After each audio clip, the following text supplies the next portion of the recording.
Hello friends, പുതിയൊരു വീഡിയോയിലേക്ക് എല്ലാവർക്കും സ്വാഗതം. എല്ലാവരും സുഖമായി തന്നെ ഇരിക്കുന്നു എന്ന് വിശ്വസിക്കുന്നു. ഇവിടെ നമ്മളും സുഖമായി തന്നെ ഇരിക്കുന്നു. അപ്പോൾ ഇപ്പം നല്ല വെയിലും കാര്യങ്ങളും ഒക്കെയാണ്. ചൂടൊക്കെ നന്നായിട്ട് പുറത്ത് കൂടിയിട്ടുണ്ട്. എല്ലാവരും സേഫായിട്ടൊക്കെ ഇരിക്കാൻ ശ്രദ്ധിക്കുക. അപ്പം നമുക്ക് ഇന്നത്തെ വിശേഷങ്ങളിലേക്കൊക്കെ പോകാം. ഇന്ന് സ്കൂളുള്ള ദിവസമൊക്കെ ആയതുകൊണ്ട് അമ്മൂസും മിന്നൂസും ഒക്കെ രാവിലെ സ്കൂളിലൊക്കെ പോയി. അപ്പോൾ ഇതാ നല്ല വെയിലായതുകൊണ്ട് നമ്മൾ കുറച്ച് മസാല ഉണങ്ങാനായിട്ട് വെച്ചതാണ് കേട്ടോ. ഈ മസാലയെന്ന് പറയുന്നത് നമ്മുടെ നോർത്ത് ഇന്ത്യൻ മസാലയാണ്, ഗരം മസാല. നമ്മൾ ചിക്കനും മീറ്റിനും ഒക്കെ നമ്മൾ ചേർത്ത് കൊടുക്കുന്ന മസാല നല്ല വെയിലായപ്പം കുറച്ചൊന്ന് ഉണങ്ങാൻ വേണ്ടി വെച്ചിരിക്കുകയാണ്. അതേപോലെ തന്നെ നമ്മുടെ എരുമ്പമ്പുളിയൊക്കെ നന്നായിട്ട് പൂത്ത് നിൽപ്പുണ്ട്. കുറച്ച് ആദ്യം പിടിച്ചിട്ടുണ്ടായിരുന്നു. അപ്പോൾ അതൊക്കെ നമ്മൾ പറിച്ചെടുത്ത് അരിഞ്ഞ് കുറച്ച് മഞ്ഞൾപ്പൊടി ഇട്ട് ഫ്രിഡ്ജിൽ വെച്ച് കേട്ടോ. അങ്ങനെ വെക്കുകയാണെങ്കിൽ നമുക്ക് എരുമ്പമ്പുളി കുറേ ദിവസം കേടാകാതെ ഫ്രിഡ്ജിൽ സൂക്ഷിക്കാവുന്നതാണ്. അത്യാവശ്യമൊക്കെ ഉള്ള സമയത്ത് നമുക്ക് എടുക്കുവാണെങ്കിൽ നമുക്കത് കുറച്ച് നാൾ ഇരിക്കും കേട്ടോ. അപ്പോൾ ഇപ്പോൾ വീണ്ടും പൂത്ത് നിൽപ്പുണ്ട്. ഒരുപാടൊന്നുമില്ല, എന്നാലും അത്യാവശ്യം നമ്മുടെ വീട്ടിലെ ആവശ്യത്തിനൊക്കെ എടുക്കാൻ വേണ്ടിയൊക്കെ കിട്ടും.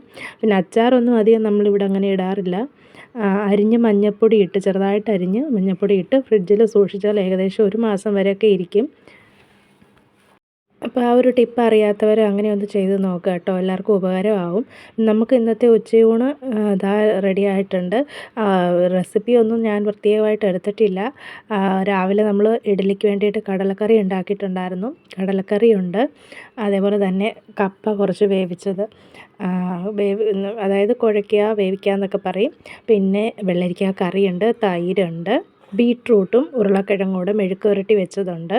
ഇത് അമ്മൂസിന് കൊണ്ടുപോകാൻ വേണ്ടിയിട്ട് രാവിലെ തന്നെ ഉണ്ടാക്കിയതായിരുന്നു. പിന്നെ മീൻ കറി. ഈ മീൻ കറി ഒരു സ്പെഷ്യൽ മീൻ കറിയാണ്. ഇതിൻ്റെ റെസിപ്പി ഓൾറെഡി നമ്മുടെ ചാനലിൽ നമ്മൾ അപ്ലോഡ് ചെയ്തിട്ടുണ്ട്. ഡിസ്ക്രിപ്ഷനിൽ ലിങ്ക് കൊടുത്തിട്ടേക്കാം. അപ്പോൾ ആവശ്യമുള്ളവരതൊന്ന് പോയി നോക്കാം കേട്ടോ. അതായത് ഈ മീൻ കറീൻ്റെ പ്രത്യേകത എന്ന് പറഞ്ഞാൽ മീൻ ഫ്രൈ ചെയ്തിട്ട് നമ്മൾ കറി വെച്ചതാണ്.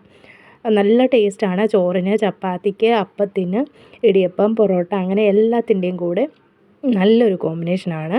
അപ്പോൾ റെസിപ്പി വേണ്ടവർക്ക് ലിങ്കിൽ ക്ലിക്ക് ചെയ്ത് നോക്കാവുന്നതാണ് കേട്ടോ. പിന്നെ കപ്പ വേവിച്ചത് കാരണം ഞാൻ സത്യത്തിൽ ചോറധികം എടുത്തിട്ടില്ല കേട്ടോ. കപ്പ മാത്രമാണ് എടുത്തത്. പിന്നെ വൈകുന്നേരം ആയപ്പോഴും നമ്മൾ ചായ ഒന്നും ഇടാനായിട്ട് നിന്നില്ല. നമ്മൾ കുറച്ച് സ്ക്വാഷ് കലക്കി എടുത്തിട്ടുണ്ട്. പാഷൻ ഫ്രൂട്ടിൻ്റെ സ്ക്വാഷാണ് നമ്മൾ എടുത്തിട്ടുള്ളത്. ഇത് സത്യം പറഞ്ഞാൽ നല്ലതാണ് കേട്ടോ. ആദ്യമായിട്ടാണ് നമ്മൾ പാഷൻ ഫ്രൂട്ടിൻ്റെ സ്ക്വാഷ് വാങ്ങിക്കുന്നത്. നല്ല ടേസ്റ്റാണ്. അതുപോലെ തന്നെ നമുക്ക് നല്ല ഒരു ഒറിജിനൽ ഫീല് തന്നെ നമുക്ക് തോന്നുന്നുണ്ട് ഇത് കുടിക്കുമ്പോൾ. ചൂട് കാരണം ഉണ്ടല്ലോ, ചായ ഒന്നും വൈകിട്ട് കുടിക്കണമെന്നുള്ള താല്പര്യമില്ല. അപ്പോൾ ഇതുപോലെ ജ്യൂസുകളൊക്കെ ചിലപ്പോൾ നമ്മൾ ടാങ്ക് പൊടി കലക്കിയിട്ട് അങ്ങനെ ജ്യൂസ് ഉണ്ടാക്കാറുണ്ട്.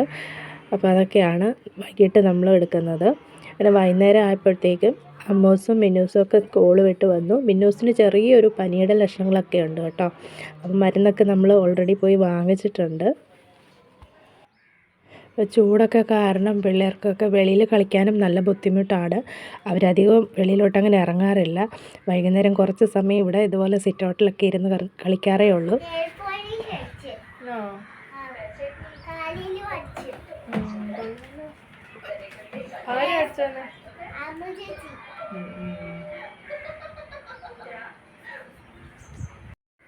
പിന്നെ ആ പൊക്കത്തിൽ കാണുന്നത് നമ്മുടെ പിഴുപുള്ളിയുടെ മരമാണ് കേട്ടോ. ഷീറ്റിൻ്റെ ഏറ്റവും പൊക്കത്തിൽ കാണുന്നത്.